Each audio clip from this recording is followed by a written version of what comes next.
Hello listeners, and welcome back to another episode of An Unorthodox CEO. I am, as always, Steve Pickering, CEO of Sussex Beds, and today we are joined by not only, I know it didn't work, did it? My friend, Sarah Southerden. Woo! Hi. Hi, Sarah. And you'll notice Southerden. Now, where have we had a Southerden before? Oh, Lee Southerden. Yeah. Yes, one of our regional managers. So Sarah is Lee's wife, and we are going to have a chat about your career, Sarah, and how she's worked her way up through your industry, which is finance, and your career through finance, but also how looking in on the family business with an outside view, seeing all the ups and downs, husband, friends, and how that goes as well. So, we look forward to that. But before we go any further, we need you. Yes, you listeners that haven't clicked that subscribe button to click that subscribe button. Yes. I am not going to become an influencer if you don't. So, yes, click that button now. Good. That's fantastic. Let's get on with the chat.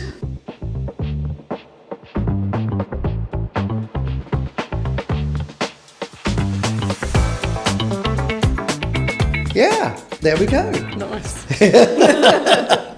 So, Sarah. Let's start. Tell us about growing up, your childhood, and schools, and give us a bit of. Yeah, I was born and bred in Hastings. Never really left. And I went to Blacklands Primary School. Yeah. Because we live literally, my mum and dad lived behind it, so it was the most local school. Then went to Helenswood, because then that was the school you went to. Yeah. Everyone went to one school, didn't they? If you was a girl, I never went there. Yeah, so like I say, every girl went there, every boy went to William Parker. There wasn't really, if you were that area I didn't do the William Parker thing either. No, that end of, the Hastings wasn't it? That's just kind of the route it took. Yeah. And I did like school.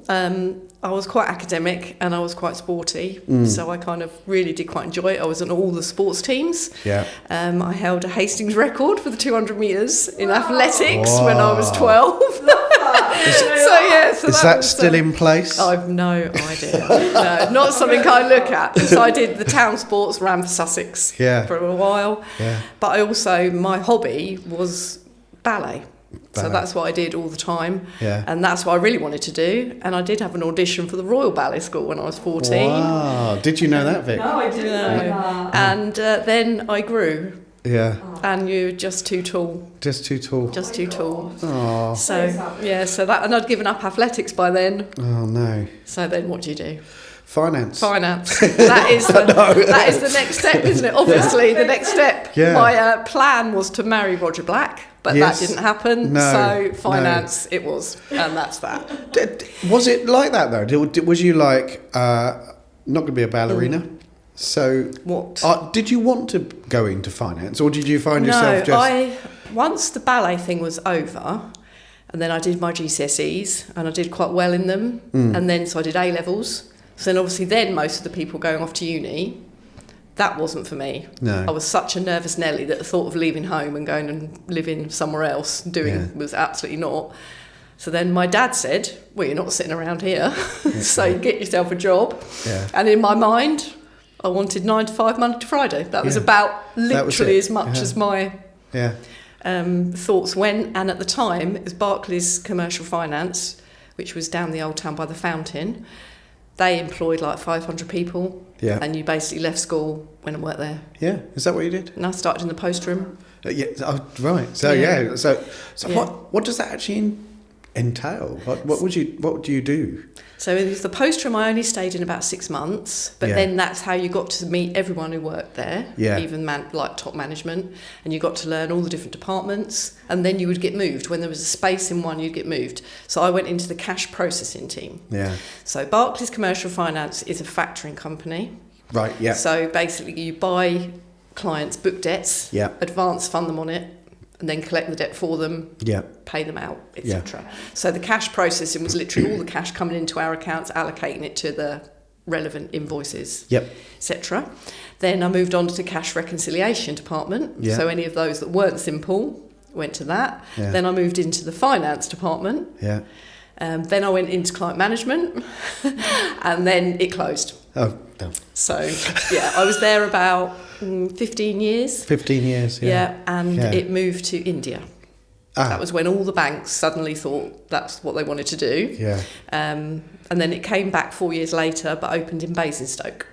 Yeah. Not local. That's quite a long commute. It's quite a long commute. Yeah. So once it went, my CV went out to a specific recruiter that recruited for factoring companies, and I got a job straight away at Fortis Commercial Finance, which was in Tunbridge Wells. Okay.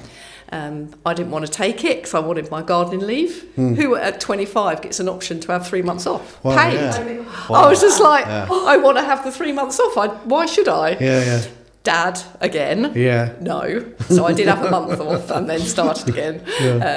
Yeah. Started in 2007. Wow. And I've been there ever since in its various guises. It was Fortis Commercial Finance. Yeah. Then it became under the Luxembourg government. Yeah. When it had a financial crash. Right. And then BNP Paribas, the big French bank, bought it. Yes. But they had to split it out because it was global. Yeah. They had too much, so the competition people got involved, and they had to sell off various bits, but they kept Europe. Yes. Yeah. So now I work for the French bank, the UK arm, and the factoring company, and my colleagues are all Belgium, France, Sweden, Denmark, all around. Yeah. There. And you're still doing exactly the same things. I am now. It's a completely different company to what I did before. It's very technically minded. Yeah. So there's lots of automation. There's lots of more complicated clients. Nothing like I'd experienced at Barclays. Much bigger value. They're much more corporate. The values of money we're looking at is much higher. And I'm actually now the team leader of the client executive department. Yeah. So we did all the things that I move round in Barclays to do is all done by one team. Yeah. Here, because it's a much smaller company. Bigger money, smaller company. Yeah. Yeah. And I've been there now. Be 20 years next year. Oh my goodness! Wow. Yeah. Considering I didn't like maths. There you go. There you go. Lesson to everyone. See? Yeah. But I did get my 9 to 5 Monday to Friday. So I did meet my targets. Your goal. Yeah. Yeah. Do you have any aspirations of going on further, or are you happy where you are? I think I've got to as far up into it as I'd like to. Yeah. The other options are sort of client management. That's a lot of out and about, audits out and about. It's just that's not really for me. No. I like my home time, my leisure time. I don't want to be out and around. What's the best part of your job? Now, hybrid. The hybrid Really? working. Yes. It was getting tougher before COVID because the trip to Tunbridge Wells, when I started, was 45 minutes. Yeah. By the time COVID came, it was an hour and a half. So the journeys were getting tougher. Yeah. So I was starting to look for something closer to home. Then obviously COVID hit. Yeah. And we had to work at home because we couldn't close. We were a finance institution, so we were part of the core of the country. So we got a work set up at home, worked at home, and to start with, hated it. Hated the fact I didn't see anyone. Really? Yeah. Didn't talk to anyone, and obviously COVID was it was awful for everybody. Yeah. Then we started to go back, but they said we couldn't have everyone in again because of distance. Yeah. So then they said we split the weeks, and then bit by bit they worked out that actually we would do hybrid. Yes. Forever. Yeah. So new contracts, 50%. So you do half at home and half in the office. Which works really well because it's lovely to go in the office and see everyone. Yeah. And that's when you tend to have all your meetings and catch up and find out everything. But at home I also find you can just dig in to your job and get much sort of more done. You do. You use the office for different reasons now. Yeah. It's more for the social. You have meetings with different departments. Yes. You have might have a call with a client on Teams, but the whole team that's looking after it will all be in the office. Yeah. We have committees, that sort of thing. So that's more what the office is used for now, is that sort of stuff, and training and etc. I think it's quite an interesting subject to talk about, though, isn't it? Because at the moment, a lot of firms rolling back that hybrid working. Yeah. Do you think you're more productive in hybrid working? I do think so, because you have to schedule. When you're going to the office, it's a day of meetings. Yes. So you still have all your critical tasks. Yes. So you make sure it's all done. Yeah. Before you go. So I think I'm much more organised, much more prepared. Yeah. Can organise my day much better. Yeah. So that I can be productive in the office for the reasons they want me to be in the office, which is more meetings and projects, etc. And then at home, it's the day-to-day stuff. Yes. So I think it works well. I mean, we do have people that live in Tunbridge Wells that do come to the office all the time. Do they? Yeah. Anyway. Yeah. And that works for them. Yeah. One of my friends, she just couldn't bear being at home on her own. She just didn't like it. No. Whereas the hybrid suits me. I didn't like the 5 days completely on my own. When Lee went back to work, when he was there for the first sort of 3 months, I suppose I didn't really notice of COVID. But so hybrid would be what if I had to find another job, I still think I'd look for a hybrid. Look for hybrid, yeah. Yeah. Yeah, because you do one day, don't you, Vic? Yeah. Really like And do you find that? Yeah, much more. You can really think without being distracted or start other stuff going on. Yeah. Is your office open plan, or is it? No, it's in my small bedroom. Oh, yeah. Yes. I meant in your office. Oh, in my office. I think you meant my home office. We were just talking about home. Yes, open plan with the kitchen, the bath.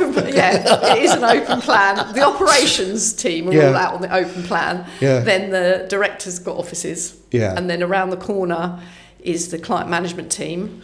And then we've also got what they call Winnow desks, which is people from London can use, if they have to do 4 days in the office in London, for example, but they live near Tunbridge Wells, they can book that desk, and that can be one of them, rather than going into London for the 4th day. So we rent those out as well. I'm all for flexible, that what fits in with different people. As you say, some people, they want to be in the office full time, and I think that the ability to be flexible, businesses gain from that, and I think this rollback, and it just seems to be a strict rollback, doesn't it? It is. The London, like I say, all our London offices are back pretty much. Are they? Yeah, 4 days. They don't get that option. They get 4 days in the office now, so they're. But I think it's the buildings in London probably cost an absolute fortune. Yeah. And if you're not using them, whereas we downsized during COVID, so we've got an office that can't take everyone at once. It's all very well, so it's expensive, but if you're getting more out of your team by them being happier and more productive in that environment, then surely that's what's important. Not we want people in 4 days a week just because we're paying for it. But it's strange, isn't it? We're governed a bit more by the French owners. Yeah. But from what I gather, they still do hybrid. Yeah. So unless again it's their Paris main office is back. Yeah. So they match headquarters to headquarters, and then their smaller offices are 50% like us. Yeah. So it's definitely been a change, something that I didn't think I would like. No. But actually I really do. That's good. That's cool. Oh, I had a question. Go on. Yeah, go. About, so you've just become a team leader. How different was that to your job before? It's it's lots of form filling and stats and that sort of thing, but it's appraisals, which is something new to me, but that's really good. It's training people up. I've got a girl she started in COVID. She's now the senior client executive, so I sort of mentor her. I've brought in 2 members of staff that have really bolstered the team, that have had really positive impacts on it. So I do the recruitment.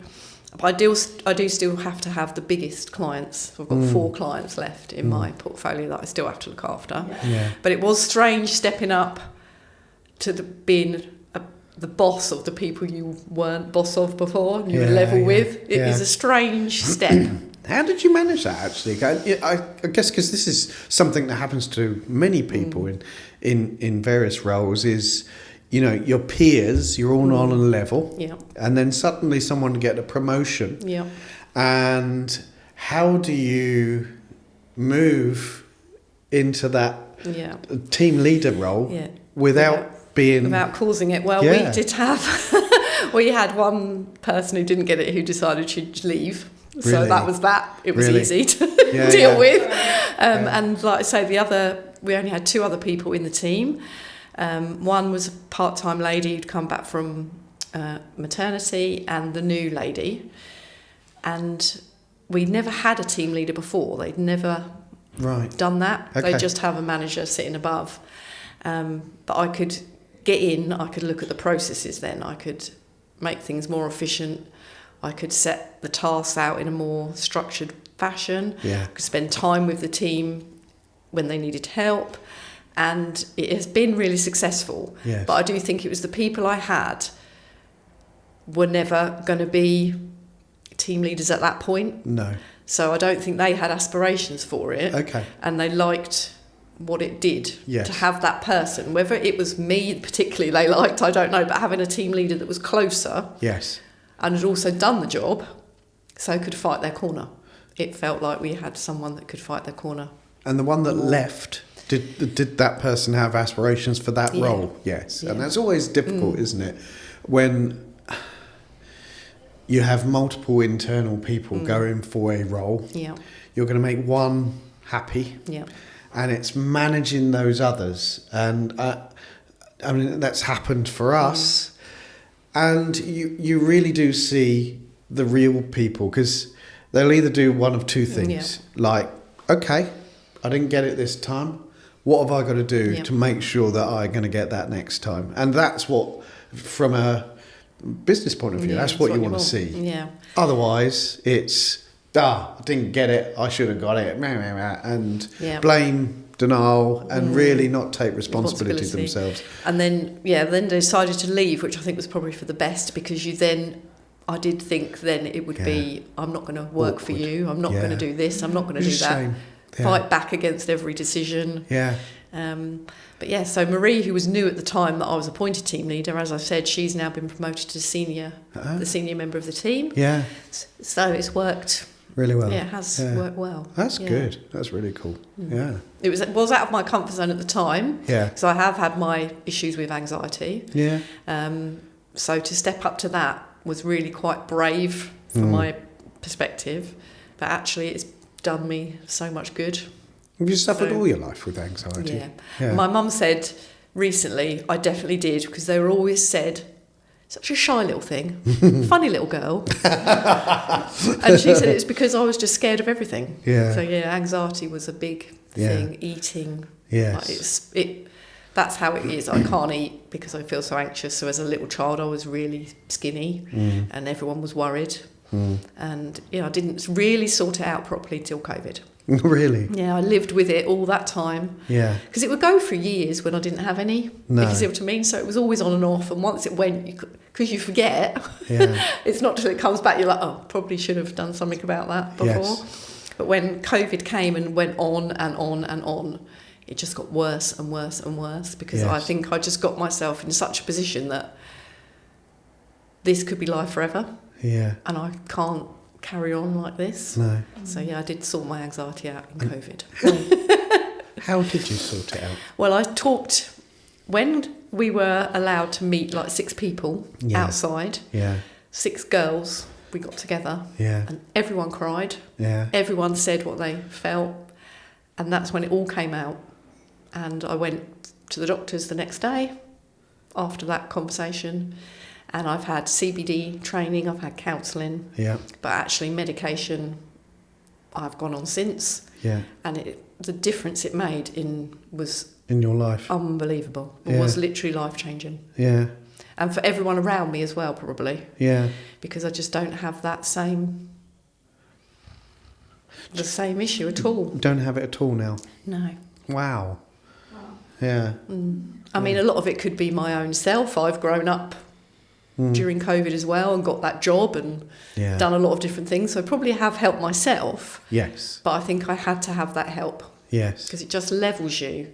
So the panic doesn't come. You still worry about stuff, obviously, but it doesn't overwhelm anymore. And that's what it used to do. It just took over my life. Well done.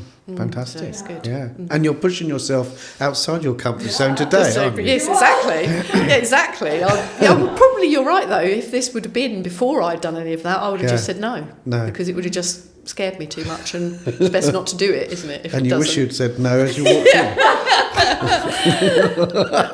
But yeah, it has changed my life for sure. Yeah. So. Oh, that's cool. That's really cool. Thank you for being open. That's awesome. I suppose we need to speak about our friendship. I mean, Lee being one of my best friends, and obviously that's together. We've got Paula, and we all go out together.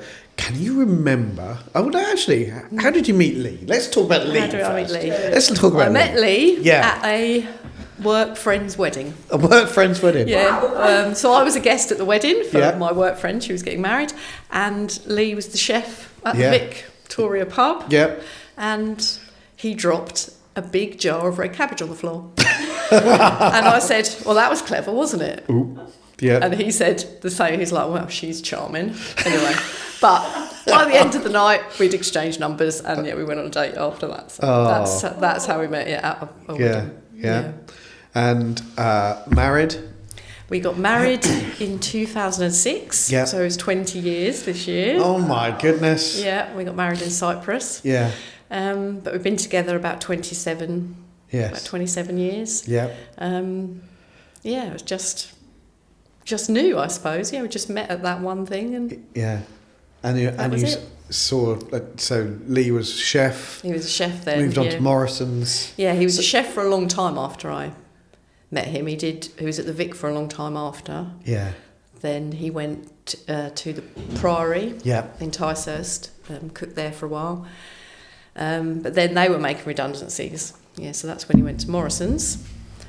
My brother recommended him. My brother was a manager down there, and Lee went into one of the skilled sections. He went in the butchery because he had those skills, and he worked there for a long time. And then he got very poorly because that was very stressful. Yeah. I think the big supermarkets want so much from their people that it just makes them ill. And during that time, when he was starting to get under pressure, Kitson suggested they start a scout group. Yeah. So they started a scout group together. Yeah. And during that time, Kitson said, you need to come and help at the gang show. Come and paint. Gang show. There's the link. There's the link. To come and help with the scenery. Yeah. So he came down with Kitson, painted a sign, and that's how he met you. Yeah. And that's your friendship started on that day, pretty much, didn't it? Yeah, yeah. I don't remember us all getting together the first time. I was thinking that. When Victoria, you sent me the questions, I was like, do you know what? I really don't remember. I don't know. It's always been there. Yeah. But it's like when you say you've been married 20 years. We weren't at the wedding. We didn't know you at all, did we? 20 years ago. I just, in life. But you don't think, we think we've been friends for all of our lives. Yeah, but it's actually quite a short time, relatively. Because I remember when Lee had met you, and I said, oh, is that the Pickering from this mysterious Pick Fest that happens once a year? Because Kitson would always tell us about this party, and we were like, wow, and then we got invited to it. We're like, oh my goodness, we're going to the Pick Fest. Hangover guaranteed. Yeah, exactly. Yeah. So there we go. That's how we all met. Yeah. And then, so Morrison's, what was your thoughts when Lee come back and said about working for Sussex Beds? I was positive literally from the start because he had to get out of Morrison's. Yeah. He just had to. His health was suffering. Yeah. He was just struggling so badly, working 14, 15 hours a day. It was just no good. No. So you didn't have any concerns about working for a friend or? Well, I suppose Lee had that concern. Yeah. And I guess I did think about it because if it went wrong, if he was really rubbish, you would have to let him go or whatever. Yeah, we haven't told him that yet. But at the time, it just... Yeah. Another job had come along. Yeah. Because that was his fear. Well, how am I going to get another job? I can't start a new career now. Where am I going to go? No. So I think the opportunity came and I could only see positives because he just needed to leave. Yeah, yeah. We did a pros and cons list and couldn't find any cons at all because Morrison's was so bad. There was literally no. Although, to be fair, No he did cons. have to take a step back in salary earnings. Yeah, he did. You know, so sometimes, you know, if it's that stressful, take a step back. And okay, he's progressed on since, but you know, that's brave. Yeah, we had to work out that we could still manage my salary, and worst case scenario that he didn't sell anything. No. So it would just be his basic wage. But we both decided it would be what he needed. And I think the step back in level, so being a shop worker, not sitting above it, just his health. Yeah. He needed it for his own health, I think. I don't know, he could have come in as regional manager because it would have been the same sort of stress, and he wouldn't have reset himself. No. But he really did get a chance to reset. Yeah. Well, for the 3 months before COVID came, anyway. then everything's shut. Yeah, then everything shut. Yeah. Yeah. But yeah, it was the best thing he did at that time. Yes. For sure. Yes. And looking, so we started COVID and what have you, and then we had a boom period after COVID, and then we've had challenges since. And you've seen from the outside, looking in, what's that like? It is hard because, you know, Lee's sort of a bit down in the dumps. He can say what his, you know, salary's going to be this month. You can see that you've not really sold anything, and then he's got to try and keep positive for the guys in the shops and make sure they're okay. He says, and then I can see Steve will have just shut himself away one day in the office. That also affects him because his friend is now, if the business is not doing well, then his friend is not doing well because you're the CEO of the business. So that affects as well. So it's hard because the highs are high, but I think the lows can be really quite low because we're all so close to it, I guess. Yeah. And do you think our relationship, mine and Lee, from the outside, has changed since working? You talk about work a lot. Do we? Damn, I thought we didn't. Closer, I would say, Would you probably. you think so? Because you don't work together. So I think sort of his fear of that is you're not his direct manager, you're not watching what he's doing every day or anything. No. So that is different. But yeah, I think you're closer as friends because you do see each other more, I suppose, and you just, even if you do get to just have a quick 5 minutes, you just keep up with each other better because we know you're not a texter or a phoner, are you? I don't know what you mean. So, you know, he has more face-to-face contact, so therefore your friendship's closer, I'd say. Okay. I just don't do groups. No, groups, too much. You just get, when you post on it, everyone comments then. Well, you're right, Steve, what's the matter with you? You posted. Yeah, I'll get lost in all the group stuff. No bullet points, is there, in group chats? No. If someone messages me, I'll message back. But just groups, no. Don't. Yeah, no. Cool. Should we do some quickfire questions? I think so. Yeah, is it quickfire questions? Go on. Yeah. Okay. Right, we've got a long list. I know. Wow. I know. It's good. Yeah. There's 25 quickfire questions. No, not really. Okay, question number 1. Here we go. Quickfire question. And number 1 is, what is one thing you couldn't live without? Oh, Lee, obviously. Oh. Closely followed by Maggie, my cat. Oh. Yeah. Cool. He might be listening at the door, so I thought I'd better. No, he's not. No. Okay, all right. Sarah, honesty, that's one of our values. It is. How many pairs of shoes do you have? Last count, 105. 105 pairs of shoes. That is my hobby. Yeah. Yeah, I do collect designer shoes, second hand, and display them. But I do wear them as well. So it's about 100. Goodness 105 me. pairs. I think I've got 2 working pairs of shoes. Yeah. I just wear them out and then I'll get a new one. Yeah. Wow, that's incredible. There you go. Yeah. I think actually that's the most we've ever had. I think it is. In the pod room. Yeah. I don't think anyone's had. If they have, they need to let us know. Yeah, More than that. They're in my home office, so I've got my desk all set up with my shoe display in there with me. So that's my home office. Incredible. Okay, right. Question number 3: Robbie Williams concert or Take That concert? Now that is tough. Now, I was front row at Robbie when we were with Milton Keynes. Yes. That was probably the best day of my life. Okay, best day of life. Yeah. Better than wedding. Better than meeting Lee. It was the best day of my life, yeah, because literally I could practically touch him. But I also went to see him at Wembley. Yeah. Not so keen. Oh. But the Take That concerts are always amazing. Yeah. So concert-wise, I'd go to a Take That concert. You would? Okay, Take That wins. Yeah. There you go. Yeah. Never know. They might send some free tickets. They might be listening. They might be. Yeah. Maybe. Yeah. Okay, question number 4. Funniest memory with Paula, Steve and Lee. I did have a think about this because there's been lots. Okay. But the one that came to mind was we did a quiz at Calver's. Yeah, we did. And they always have a practical round. Yeah, they did. And we had to make balloon art. I Yes. can't even remember what the theme was. But I have never laughed so much in my life, and everyone was in absolute stitches. So that to me is my funniest moment ever. Yeah.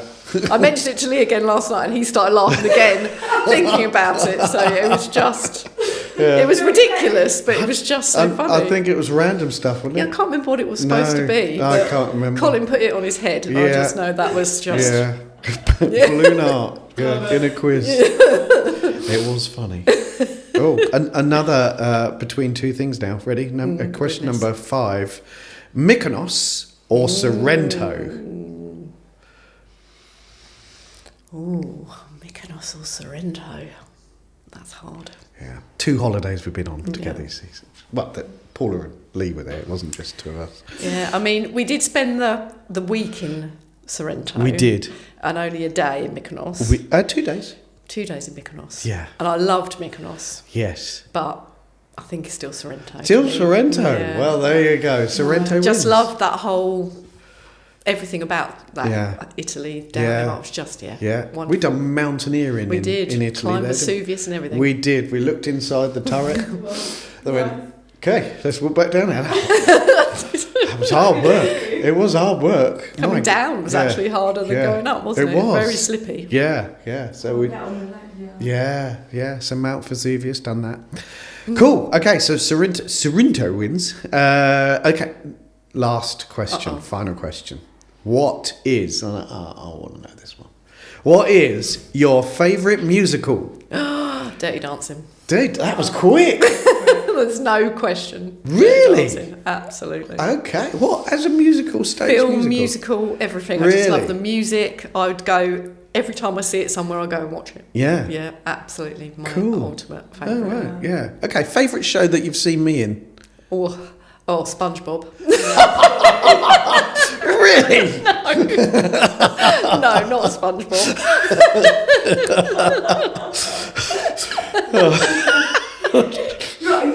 Are you sure? No, Made in Dagenham. Really? It's actually my favourite one. Yeah, I really like that show. Yeah. That would be one I would like to see in the West End again, because I never Done saw properly, it before. yeah. No, not done properly.